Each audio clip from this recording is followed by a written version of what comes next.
Well, welcome back to another Survival Saturday edition of Coffee and a Chat. So, today my little tip or whatever for you is going to be about making vinegar.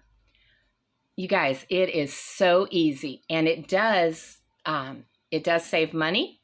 It does give you a good quality product, and it can be used for so many things. And what else can I say about it? And it puts use to peels and even fruit that's starting to go bad, that's kind of rotting or whatever. You can turn it into vinegar. And it doesn't just have to be fruit. It can be vegetables. It can be flowers. You can make vinegar out of just about any kind of plant. And I haven't ventured a lot into a lot of different areas. I tend to make my vinegar from fruit, but I've made it from some things I never had thought about making before, and it is amazing. So it's very simple to do, and then whatever I use to make my vinegar, when it's all done, those peelings and stuff, I throw them in my compost pile. My compost pile. Yeah, this is a survival Saturday on so many levels.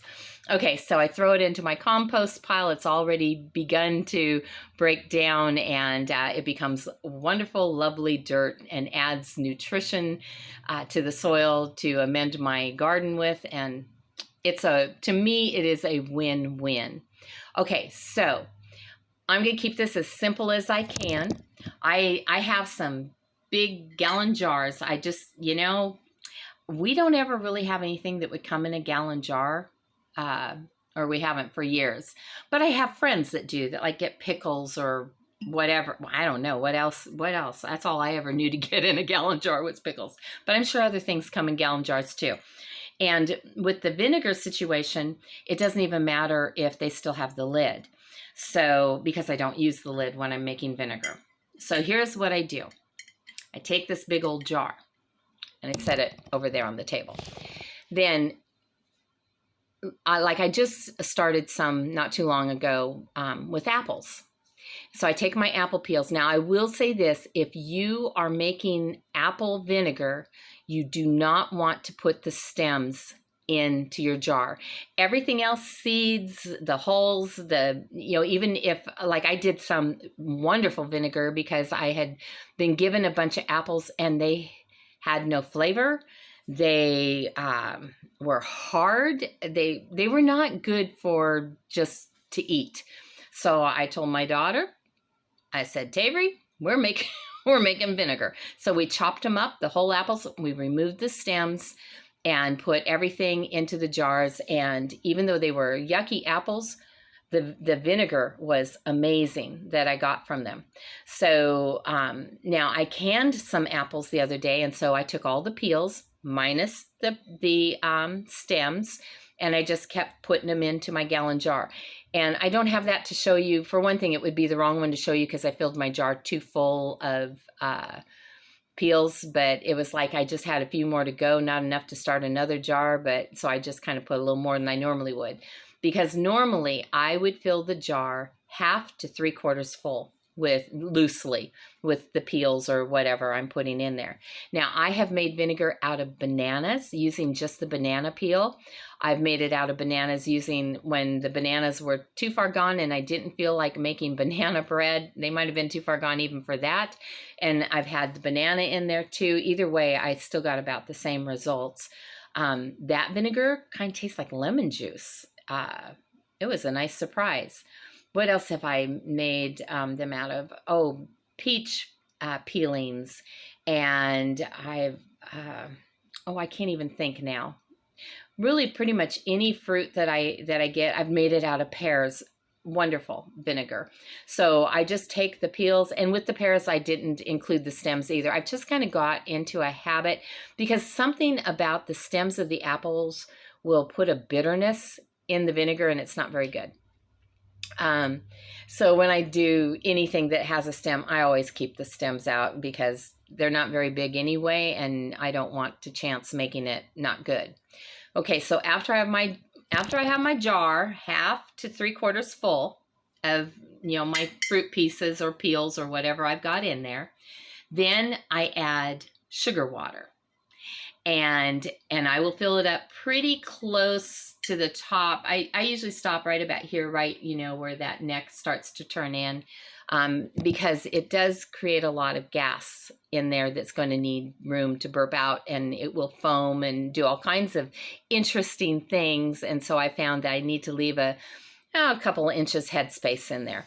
But the water is very simple. For every cup of water, I dissolve 1 tablespoon of sugar in it.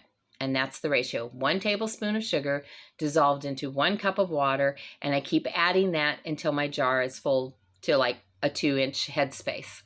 All right, then, see, and I used to do this very different. It was very complicated. I have figured out simpler ways to do it. And I don't think you can get more simple than this. So I cut like these big circles of material. I like this one because it's like watermelon. And then let's see if I can get this on camera. If you can see, for me, I did find that I haven't hemmed the edges, but I did go back and zigzag along the edges because when I washed them, they were wanting to unravel. So that stopped that. So I simply take this piece of material and put it on my full jar. This is hard to do. Let's see if I can do this a little bit. I don't know if this is going to work or not, but we'll see. Anyway, and then I simply take a big old rubber band and put it around to hold it on, and that's it.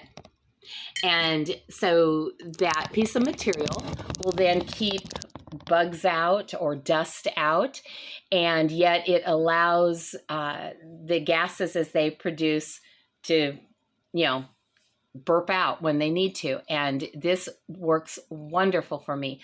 I set it in a warm place, not hot, but I set it warm. Sometimes I'll set it under my counter. I have a cabinet that I call my brewing cabinet, because I'll put things, maybe something I'm pickling, or I don't pickle. I ferment. So when I'm fermenting pickles or something, they might go under there, or they might sit on my kitchen table. These jars for apple vinegar or pineapple. Oh, I've done pineapple vinegar with pineapple peels. That was wonderful. Did not put the big stem thing in again, but I put all the peels in. Really, it's fun to experiment with stuff, but this may sit down in like my little brewing cabinet if I need it out of the way, or it might sit on my kitchen table or on my kitchen counter. Honestly, when these jars are full of, I'm going to try, and I think I have a picture of one that I was doing, and it might have been, I do citrus too. I do that a lot. I'm getting ready to make some now, today or tomorrow, where I take the citrus peels, and I've got some lemons that I need to juice up and get the lemon juice out of, and then I'll just toss the lemon rind into a jar, and I will be making vinegar out of that. And that is one of my favorites for cleaning, our citrus vinegars. But anyway, I will, I don't think the light seems to affect it, hurt it at all. I know that being warm helps speed up the process. You will see, each day, I will say that too. So then every day I take my long-handled wooden spoon, and I will take the top off of the jar, and I will push everything down and kind of stir it up a little bit, because that helps. And then what you notice happening is, as it's active, because there is yeast that lives naturally on the fruit, and it will be activated by that sugar. And so your vinegar will go through stages. Sometimes I notice it and sometimes I don't. It will make kind of a nasty tasting wine before it becomes vinegar. A lot of times I found it doing that. I'll take a taste of it to see how it's doing, and it's like, ugh. Now I've gotten to where I don't even worry about tasting it until it's done, because I can tell when it's done. So all that foaminess and all that is coming from the yeast being activated. And so when it gets done doing its job, then, and we're really turning, into good vinegar, then that foam goes away. The other thing I know I'm getting close to being done, and it's done enough that I could use it now. So I might taste it then, if because you can use the vinegar for for cooking or putting in salad dressings or whatever. That banana vinegar, awesome in a salad dressing. So, you know, I use it for consumption, but what I use my vinegar for the most is I use it for cleaning, adding it, you know, to my mop water or whatever, so that I have a natural cleaner. And it is, again, it's excellent for cleaning glass, mirrors, things like that. Put it in a little spray bottle with just a little bit of water, and, you know, and you've got a wonderful glass cleaner. It cuts grease and all kinds of stuff. So I know that when that foaminess stops, I could use the vinegar then. But I usually like to let it go a little longer, because the longer it goes, the stronger it gets and the more concentrated it is. And so the next thing I'm watching for is all that fruit. When you first do it, all those peels, stuff, they want to float. But as that becomes vinegar, they eventually sink down. So the more that I have sunk down is the more done it is, and the stronger it's getting. So I will maybe check it if I'm going to use it for consumption. I may be checking the taste through there, and when I get where I've got a really good taste, then I'll declare it done. And what I do then, I should have brought one of my nasty flour sack towels, because they're all stained up, because I use them only for doing food items.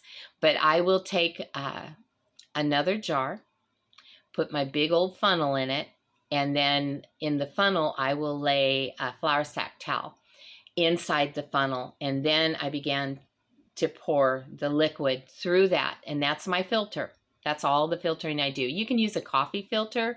I like my flour sack towels. I think they work faster, stuff works through better. I don't know. The coffee filters, I think, get clogged up faster, and I have to change them out a lot. But then when I get down, you know, and as much of the liquid that I can get through, then I start to pour the actual fruit pieces in there. And then I just, you know, so they pour into that towel, and they'll drip some, but then I bring up my edges, and then I will squeeze. You know, I'll twist it at the top so it doesn't come out, and then squeeze it, and squeeze as much vinegar out of the fruit itself as I can. And so I will usually get, honestly, close to 3/4 full of another gallon jar when I filter through my vinegar, because so much of it has become vinegar, and what's left over, then, you know, after I squeeze the life out of it, that's what I throw into my compost pile. And then I don't leave it in that gallon jar. It's just convenient for me to filter it through.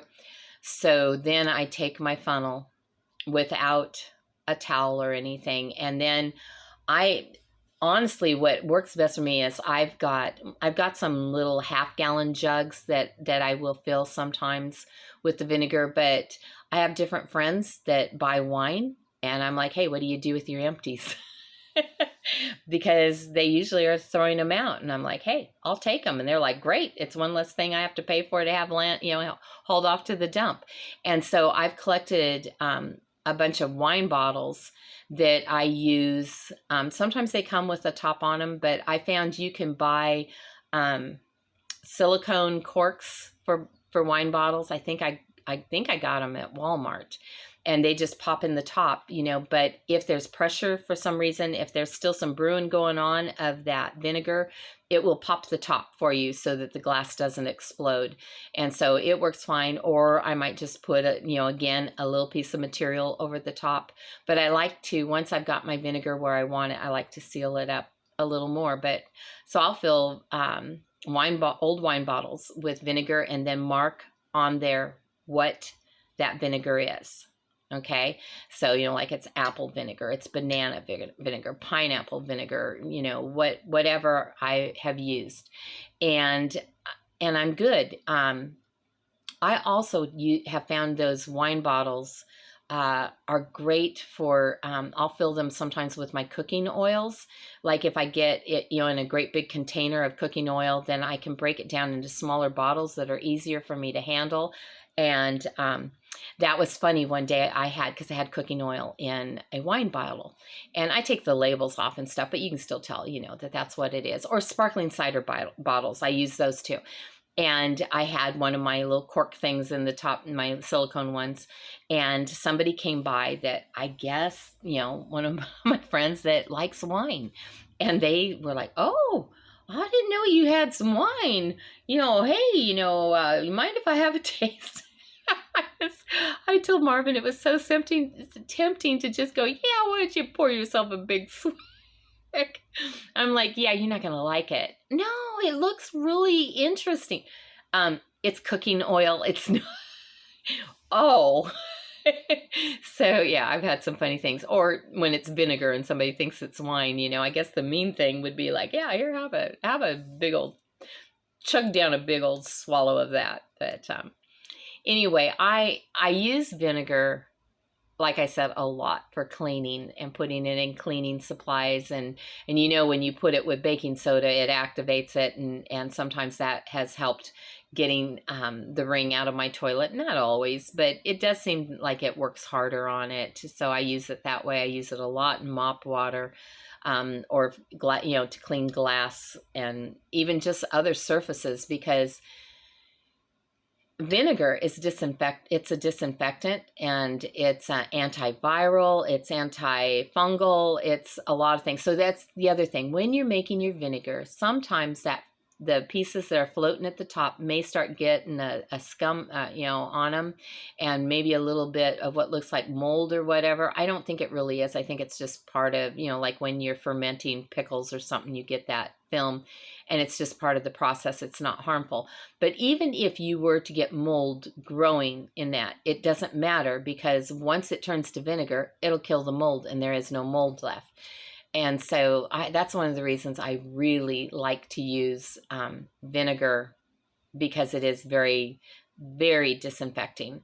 And so I think that's all I need to tell you about vinegar, but it is super easy. It's actually a lot of fun. The first time I started making it, I did it a lot more complicated, because I was learning from somebody that's like, "Okay, you've got to have this and you got to do it this," and it was a lot of work. Well, if you know me, you know that I'm going to go, "Wait, is there a simpler way?" And I'll just say, "Well, that's my hillbilly vinegar," or whatever.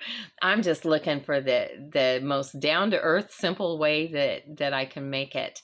So, it's great. One of the things that I do use vinegar for is to wash my hair, or use it as a rinse on my hair, because it will make it squeaky clean and you shine in the sunlight. I can tell you that.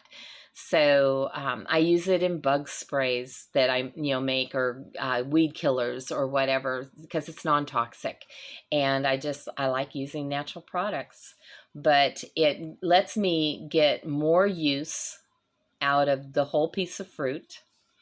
It reduces the amount of garbage, and vinegar can be used in so many ways. It can even be used in cleaning wounds and stuff. Yeah, it's going to sting, but it will clean it out. So there's just a lot you can do with it. And I have found, because I don't do everything the conventional way anymore, and I don't have the means to do everything the conventional way. I put at least a teaspoon to a tablespoon in once a day in the dog's food when I'm per dog, so that they consume some of it. Some people will put it in their drinking water. I just find they really like it mixed with other things that I mix in their dog food. I may talk about that sometime too, because my dogs eat real food, and I add yogurt, I add my homemade vinegar, I add coconut oil, organic, and I add raw honey.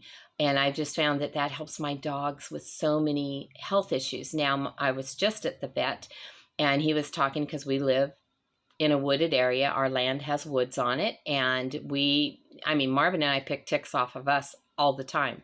But in all these years, we've never found ticks on our dogs. And he's like, that's impossible.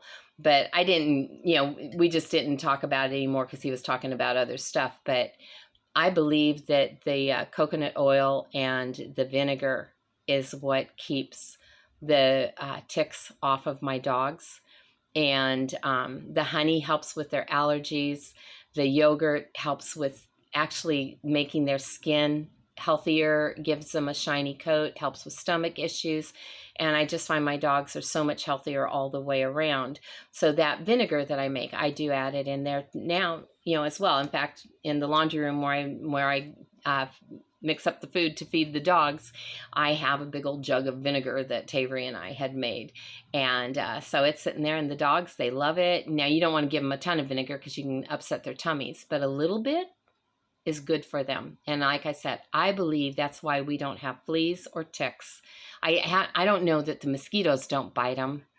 They might not. I don't know. That's a little harder. But, as far as, I check my dogs all the time for fleas and ticks, and we never find them.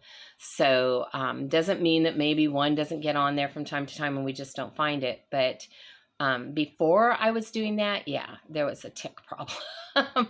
And, I don't want my dogs to be sick either. So there's a little tip about vinegar. All right. I hope I covered enough and not too much, and that you guys are having a great day. And we'll talk to you again real soon. Bye.